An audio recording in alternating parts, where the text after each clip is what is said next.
Bonjour à vous. L'importance dans notre vie de sortir assez régulièrement de notre zone de confort. Qu'est-ce que nous appelons notre zone de confort? Eh bien, c'est une zone d'habitude, une zone où nous avons des repères et où le degré d'incertitude est minimal. Donc nous sommes plutôt en confiance et nous prenons très peu de risques dans notre vie de nous tromper, et de souffrir ou que sais-je d'autre. Donc c'est important d'avoir cette zone de confort à l'intérieur de nous. Mais cette zone de confort, une partie de notre esprit qui regarde toujours à travers ce prisme, est la plupart du temps orientée passé. C'est-à-dire que c'est une zone d'habitude qui a été construite pour notre sécurité. Et parfois, nous avons construit cette zone de confort, cette zone de repère que nous avons, sans le vouloir. Ça s'est fait de façon tout à fait instinctive suite à des douleurs que nous avons pu vivre. Par exemple, une personne pourra rester dans sa solitude parce que elle a souffert en amour. Donc elle est seule. Et au début, c'est un confort, elle est seule. Elle est contente parce elle ne prend plus le risque de souffrir en amour, de rencontrer des manipulateurs ou que sais-je. Alors au début, cela c'est satisfaisant, mais comme vous le savez, et les bouddhistes nous l'apprennent, rien ne dure dans la vie. C'est-à-dire, ce moment de confort que vous avez, eh bien, au bout d'un certain temps, il va commencer à décroître et cette fameuse zone de confort que nous avons, de repère, va commencer à se réduire pour finir à un moment à devenir une prison dans lequel nous sera très difficile de sortir. C'est pour ça que dans notre vie en tant qu'être humain, oui, nous pouvons par moments construire une zone de confort parce que nous avons vécu des choses de façon difficile. Mais cette zone de confort doit être un moment de calme où nous allons apprendre des choses, où nous allons à essayer de comprendre qu'est-ce qui s'est passé pour pouvoir progresser, évoluer et ne plus répéter les mêmes erreurs. La vie est une école et si nous refusons d'apprendre et que nous restons vers des interprétations primaires qui sont juste été mises en place pour ne pas souffrir, et forcément nous allons souffrir. La peur attire toujours, c'est un des plus forts aimants dans la vie, la peur attire toujours ce qui nous fait peur. Et si on ne travaille pas dessus pour aller vers la confiance, c'est-à-dire le contraire de la peur, au risque d'attirer, dès qu'on veut sortir le nez, eh bien ce qui nous fait peur. Et forcément, ça va nous pousser à nous enfermer encore dans cette zone de confort et on va avoir une vie qui va devenir de plus en plus étroite. Donc, c'est important de le voir ainsi. Rappelez-vous toujours que l'être humain, comme le disait le philosophe Pascal, l'être humain est un roseau pensant. Un roseau parce que nous sommes capables de nous courber pour laisser passer des difficultés, mais nous sommes des roseaux pensants. Quand nous sommes dans la peur, nous sommes déconnectés de notre intelligence. Je ne parle pas de la peur face à un danger. Je parle de la peur de la peur sur une chose qui n'existe pas, de la peur de vouloir progresser, de vouloir changer. Quand nous sommes dans cet état, nous sommes complètement déconnectés de notre intelligence.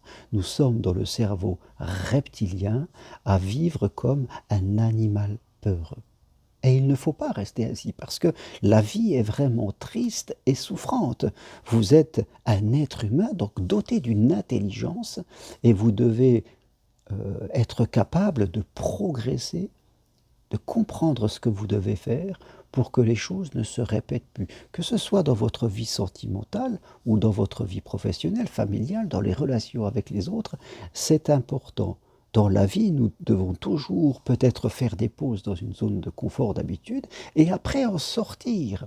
Et une fois qu'on prend l'habitude de ça, on va pouvoir élargir cette zone, faire des voyages continuellement à l'extérieur et revenir à l'intérieur. C'est très important, rappelez-vous, je vous le dis, vous êtes un roseau pensant, vous êtes doté d'une intelligence Et la peur, c'est ne plus être dans votre intelligence, être simplement une personne qui a peur, qui ne fait que réagir, parce que quand on a peur, on attire ce qui nous fait peur, donc on est obligé d'être tout le temps sur le qui-vive et être beaucoup dans l'évitement de ce qu'on voudrait vivre. Vous voyez, je veux dire, mais on évite toutes les situations qui pourraient nous créer un désagrément, et dans la vie, il y a continuellement, et on va les attirer à nous vraiment continuellement des situations qui nous mettent face à ce qui nous fait peur, parce que la vie, elle nous dit, viens, traverse ce qui te fait peur, tu verras que tu vas apprendre et ça va s'enlever tout seul. Mais nous, nous refusons, nous n'écoutons pas la vie, ni même l'amour d'ailleurs. L'amour et la vie nous invitent toujours à traverser la peur pour voir qu'on peut apprendre et elle va s'évaporer toute seule. Mais nous refusons, nous disons non à la vie, nous disons non à l'amour, nous voulons rester calfeutrés dans nos petites choses, à nous pour être sûr de ne pas souffrir, nos petites interprétations et toutes les justifications qu'on peut trouver, je suis trop vieux, les hommes c'est des cons, j'ai pas les capacités, j'en ai pas besoin, ça marchera pas. On va trouver plein de justificatifs pour repousser l'amour et la vie qui nous invitent à faire confiance, non? On dira non pour rester commandé, et forcément, eh bien, la vie et l'amour vont constamment nous envoyer des situations pour nous proposer toujours ce chemin. Continuellement, ça va le faire. Et on sera obligé vraiment de vivre au milieu d'un champ de mine, on pourrait dire, hein, et de faire attention, ça va devenir très très très inconfortable et souffrant. Donc, il y a un peu de l'acceptation à avoir, de se dire, ok, j'y vais tout doucement, pas à pas. Certes, j'accepte la partie de moi qui a peur, et je vais aller tranquillement, progresser, rechercher, et voilà ce que ça va se faire. Donc, la vie vous proposera toujours des choses, et pour vous, pour sortir de votre zone de confort, pour être plus à l'aise, et pour vivre de votre intelligence, et découvrir le monde, l'amour et la vie, eh bien, y aller et vous verrez que vous allez vous habituer. Mais vous avez déjà ces compétences. Quelquefois, quand on était jeune, on voulait pas aller à l'école, dans des nouvelles écoles, ou on voulait pas aller en colonie de vacances. Si je prends cet exemple, eh bien, on disait non, non, je veux pas y aller, puis après on y allait, et puis on revenait, ben, en fin de compte, ça s'était bien passé. Les peurs du début sont évaporées, et, et on y retournait, on avait même envie de rester, parce que notre cerveau d'enfant était beaucoup plus souple, il apprenait très vite. Et c'est vrai qu'en vieillissant, quelquefois, on a perdu la souplesse de notre enfant intérieur, mais nous pouvons la retrouver pour voir que l'on peut apprendre très vite, fin de compte, et toutes les peurs qu'on s'imagine, elles vont s'évaporer.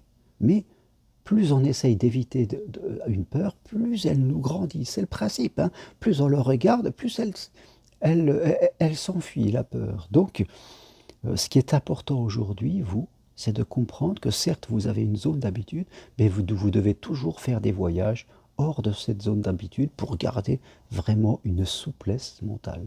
Et c'est ce que je propose aux personnes qui veulent venir marcher sur le chemin de Compostelle.